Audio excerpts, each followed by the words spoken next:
Hey, welcome to my channel. I'm Dr. Shareece, and my goal is to help you experience as much joy and peace as possible. Today, we're going to be talking about parenting, specifically motherhood. I was watching Jessie from Cappuccinos and Consignment. She's one of the fashion girls. I want to be a fashion girly.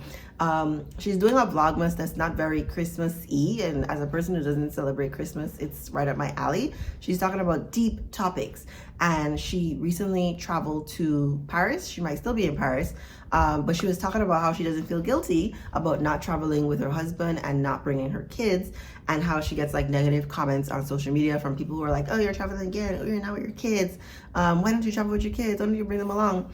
And I, as a person who has, I believe, lived a very well-balanced life when it comes to prioritizing myself and also prioritizing my son, who's 16 years old, this is right up my alley to continue discussing.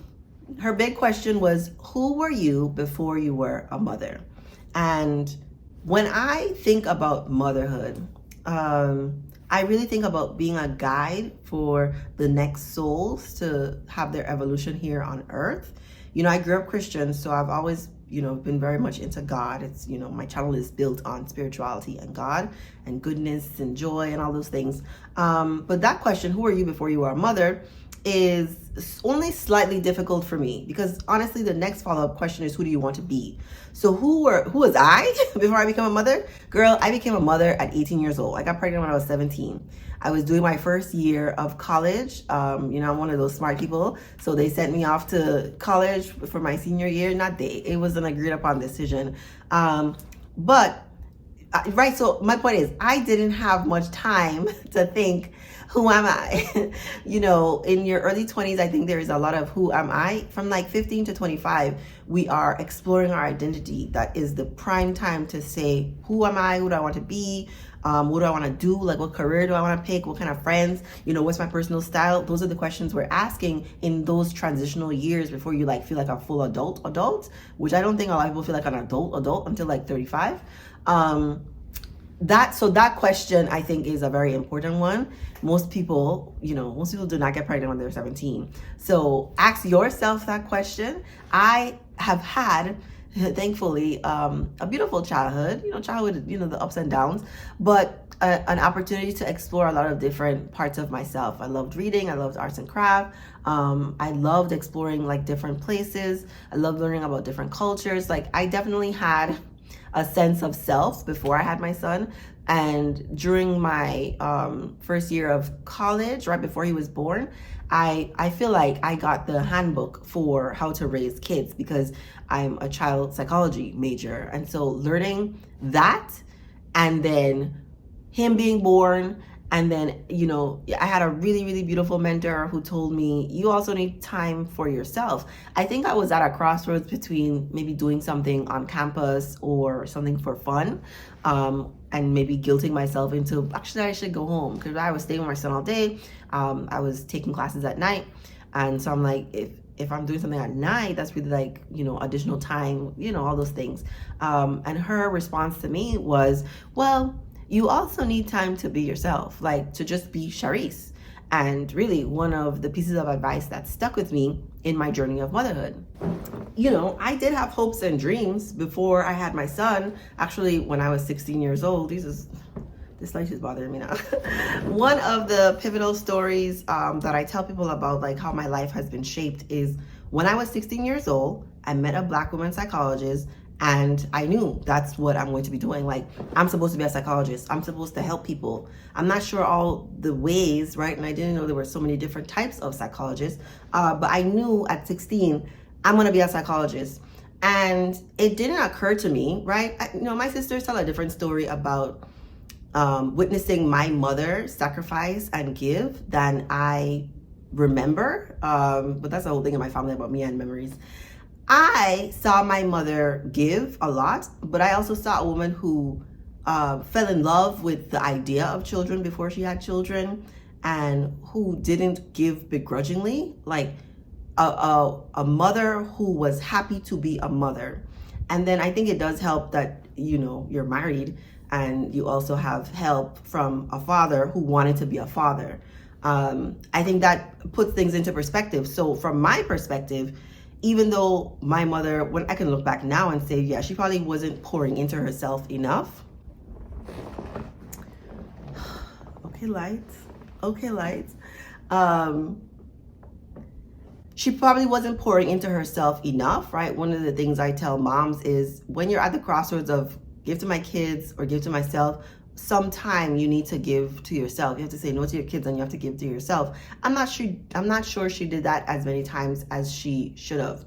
But recently what my sisters have told me that the way I parented my son gave them perspective in that motherhood does not have to be all about sacrifice, because I still got my degree, right? Didn't slow down.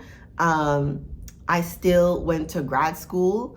You know, I made the decision, I mean, with help, right? There's other people helping me. I have to ask people for things. But I made the decision to travel to the States. I'm from St. Croix. Travel to the States without my son so that I can, you know, get myself settled. This is also something that's often culturally done.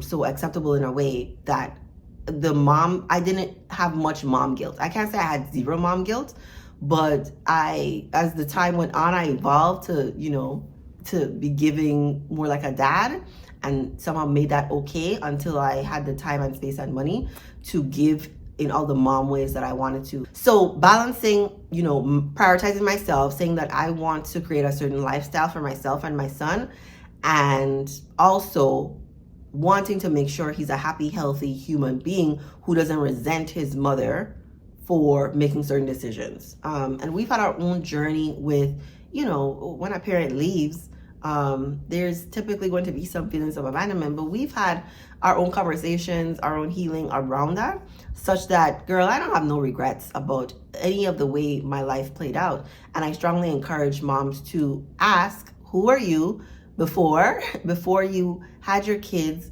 And if you're like me and you didn't really have much time, like, who do you want to be? Like, what do you want your life to look like? How can you find that balance? What are some ways you can tell yourself yes? Even though you're telling your kids no, it doesn't mean that they go without, but you are saying the best version of me, the happiest version of me is literally what your kids need. Like, that will make them better to see a parent who's happy and healthy and enjoying life. Because kids don't do what you say, they do what you do. They do what you do, they do what they've seen. I'm an old soul, so I came into the world observing how a lot of things were done, but a lot of the beautiful ways that my mother parented me, right? She was just a really loving, nurturing, kind mother. That is what I do. Like, there's some things that she did that I don't do, but I would say overall, I had a really, really good foundation for mothering. Not to say you can't be, you know, a soft and safe place for your kids if you didn't have that growing up. I would say it's more difficult to do things you have not seen, but it's not impossible. And the self-awareness is really the hardest part of the process, because if you're not aware, then you're not going to say, oh, I should do things differently. But once you think, oh, wait, there is another way of doing these things, let me look and see how these folks have done it. And then I'm going to try my best to practice doing that for myself and my kids. You know, in her video, Jessie talked about having a panic attack and feeling like she was going to die. And I think about all the people who make themselves sick to get out of something, or who God is sending a message that you need to be doing some things differently. And so, like, wake up, like, wake up. And unfortunately, some moms don't get it until they're gone. But the alternative to giving and depleting yourself is death, honestly. And wouldn't your kids be better off with a better version of you than you deteriorating and getting worse and worse? One of the things that helped Jessie to wake up is the thought of, what if she did die? It was a panic attack, so no, she wasn't dying. But I think asking yourself the question, because often people don't think about their mortality, which leads them to wasting time. You think you have all this time, you really have no idea how much time you have on earth. But when you think about your mortality, you really consider, does this thing even matter? I would ask myself a similar question. I remember when I was getting my master's, so my son was maybe 3, 4, asking myself, if I die today, would this matter tomorrow? Not because I didn't want to die or anything like that, but it was really putting it into perspective that death is one of the final things in life, one of the biggest things that can happen in life. And if I died tomorrow, would I be worried about this? If I knew that my time was, you know, my time is finite, but if I knew that it was going to be finite for tomorrow, Would I be stressing out about this? It's one of the things that helped me with my anxiety. And I hope you can find a question like that in your life. Like, what can I do about this? Nothing? Do I need to worry about it tomorrow? Do I need to worry about it today? Can I find the balance now? Can I say yes to myself now? I'm not talking about, spending your life savings in one day, right? It's really about finding the balance so that you can give to yourself and give to your kids and live the life that you really want. That is why I really encourage moms to do the things that they like, do them regularly. If you don't know what you like, prioritize that time to explore things, to try things out, to see what's really you, what makes you happy and joyful, and what you would like to do more of. Because the better you are, the better off your kids are. Let me know what you think in the comments. Please give this video a like if you enjoyed it. Subscribe to my channel for more videos on parenting. Share this video with someone you think it may help. And thank you for watching.